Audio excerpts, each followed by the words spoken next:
Revolution 4.0 क्या ये भारत को विकसित भारत बना सकता है? चलिए इसको समझते हैं। देखिए, औद्योगिक क्रांति, ये जो हम बोलते हैं आज के टाइम में इंडस्ट्रियल रिवॉल्यूशन 4.0, ठीक है। तो पहले आप समझ लो पहली क्रांति कौन कौन सी है, 3 क्रांति कौन सी है पहली। तो चलिए 1, 2, 3 और आज वाली है मॉडर्न जो भी चल रही है, ठीक। एक एक को समझते हैं आराम से। देखिए, इंडस्ट्रियल रिवॉल्यूशन, इसको 1.0 समझ लीजिए। जब पहली औद्योगिक क्रांति हुई, कब हुई? लगभग 1750 से लेके 1840 तक, इसका एक मोटा मोटा टाइम पीरियड है, ठीक है। इसमें क्या हुआ, पहले सब एग्रीकल्चर इकोनॉमी थी, लेकिन उसके बाद स्टीम इंजन का आविष्कार हुआ, अलग अलग इंजन आए, उससे क्या हुआ, मैन्युफैक्चरिंग बढ़नी स्टार्ट हुई, कम टाइम में ज़्यादा प्रोडक्शन होने लगा, तो इंडस्ट्रियल रिवॉल्यूशन उसको 1.1 कहा जाने लगा, ठीक है, 1.0, ठीक। इसमें ब्रिटेन, जो यूके था, और कुछ मेन यही था, और भी 1-2 यूरोप के देश थे, इन्होंने लगभग 100 साल लगे इनको डेवलप होने में। ये 100 साल में डेवलप हो गए। आज जो हमें इनकी स्थिति दिखती है अच्छी, वो इसीलिए है क्योंकि यहाँ पे क्रांति बहुत पहले हो चुकी है, ठीक।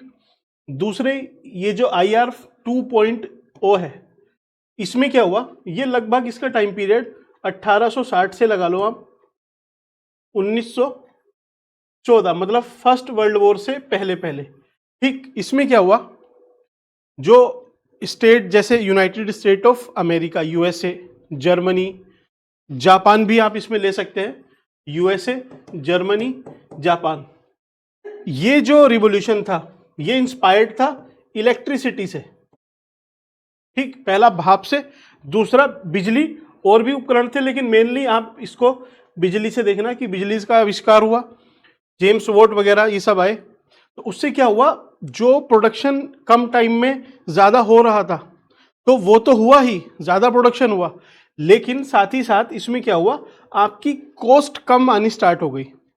अब जहां आपको एक स्टीम इंजन को चलाने के लिए ज़्यादा लोग लग रहे थे, इसमें कम लोग लगने लगे और एफिशिएंसी बढ़ी।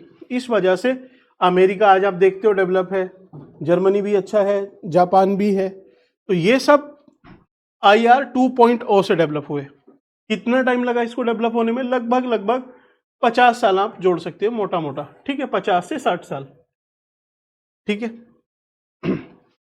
अब इंडस्ट्रियल रिवॉल्यूशन 3.0, ये जो तीसरी क्रांति थी, ये लगभग 1960 से स्टार्ट हुई और 1990 तक, इन 30 सालों में, 30-35 सालों में, इसने countries like Taiwan, south Korea, ठीक है, और समहाउ चाइना को तो नहीं, लेकिन हाँ, ये जो अभी जो टाइगर, एशियन टाइगर है, उसमें से ही निकल के आई ताइवान, साउथ कोरिया, ये डेवलप हुई। तो ये कैसे डेवलप हुई?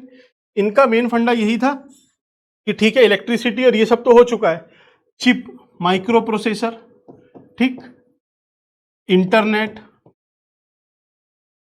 तो इंटरनेट, चिप, एक तरह से कंप्यूटर, इन सब ने इनकी जो ग्रोथ थी उसको ड्राइव किया। ये कितने साल में डेवलप हो गए? लगभग 30-35 साल में। अब इंडस्ट्रियल रिवॉल्यूशन 4.0 की बात होती है। ये क्या है, किस चीज से ड्राइव होगा? जिस चीज से ड्राइव होगा उसको मैं अभी बताऊंगा नेक्स्ट स्लाइड में, लेकिन आपको समझना है अभी कि इसका क्या पोटेंशियल है। ये 2000 के बाद से अभी तक चल रहा है। जो भी कंट्रीज में इनिशिएटिव ले रही हैं या लेंगी, जैसे इंडिया, चाइना, और भी एशियन जो टाइगर्स हैं, जितनी भी कंट्रीज हैं जो इसमें इनिशिएटिव लेंगी, तो इसका पोटेंशियल ऐसा है कि ये 15 से 20 सालों में आपको डेवलप बना देगा। तो देखो, आप टाइम देख रहे हो ना, यहाँ 100 साल लगे, यहाँ 50 साल, यहाँ 30 साल, और यहाँ लगभग उससे आधे साल, 15 से 20 साल। तो 20 सालों में हम डेवलप बन सकते हैं विद इंडस्ट्रियल रिवॉल्यूशन 4.0। किस चीज से ड्राइव होता है? इसमें 8 मेजर टेक्नोलॉजी है, जिसको फ्रंटियर टेक्नोलॉजी भी बोलते हैं, जैसे AI, आर्टिफिशियल इंटेलिजेंस का यूज करके, दूसरा रोबोटिक्स, रोबोटिक्स का यूज करके, इन सब का यूज करके, ठीक है। फिर एडिटिव मैन्युफैक्चरिंग, 3D प्रिंटिंग, इन सब से, और आपका डेटा एनालिटिक्स, ठीक है, बिग डेटा, और क्या है, cyber physical system, cyber physical system. तो ऐसे ये 8 टेक्नोलॉजी हैं जिससे जो भी इसमें इनिशिएटिव लेगा, जो इसमें पहल करेगा, वो आगे निकल जाएगा अनडाउटेडली, इसमें कोई डाउट नहीं है। वो हमें दिखने भी लगा है, ठीक है। चाइना अच्छा राइज कर रहा है, अच्छा काम कर रहा है। अच्छा, सिंगापुर का नाम छूट गया इसमें, सिंगापुर इसी वाली क्रांति में आएगा, ठीक है। तो अब जो देशों को डेवलप होना है, ये तो हो चुके हैं, ये कितना होंगे, कितनी भी पोटेंशियल लगा ले, ज्यादा आगे नहीं जाएंगे क्योंकि सैचुरेशन सा है। इंडिया, चाइना, इन सब के पास बहुत बड़ी अपॉर्चुनिटी है अगर सही से अपने ह्यूमन रिसोर्स का इन्होंने यूज किया, ठीक है। अपने जो हमारे रिसोर्सेज हैं, इंडिया की देखिए पॉपुलेशन कितनी है, लगभग 150 करोड़ पॉपुलेशन है। मोदी जी ने विजन भी दिया है 2047 तक विकसित भारत बनना है, ठीक है। हमारी यंग एज भी है, मेजोरिटी ऑफ द पॉपुलेशन हमारी वर्किंग एज में है, तो ये हमारे पास एडवांटेज है, डेमोग्राफिक डिविडेंड जिसको बोलते हैं, ठीक है।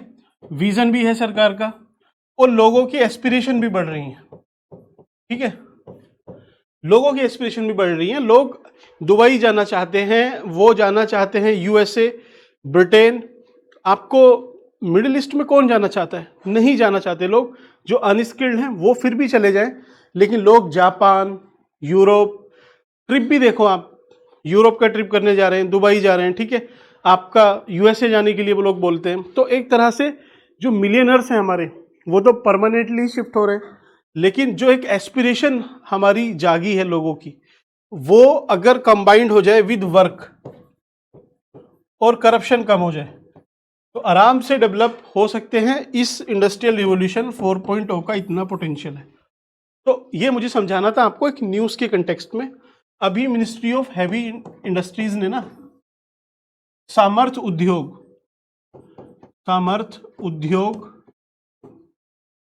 4.0 लॉन्च किया है। इसमें यही है कि जो फ्रंटियर टेक्नोलॉजी है, ये जो 8 टेक्नोलॉजी थी, इसमें हमें लोगों को स्किलफुल बनाना है, हमें एक तरह से अर्ली एडवांटेज रीप करना है, ताकि हम इंडिया को with in time frame develop nation बना पाए।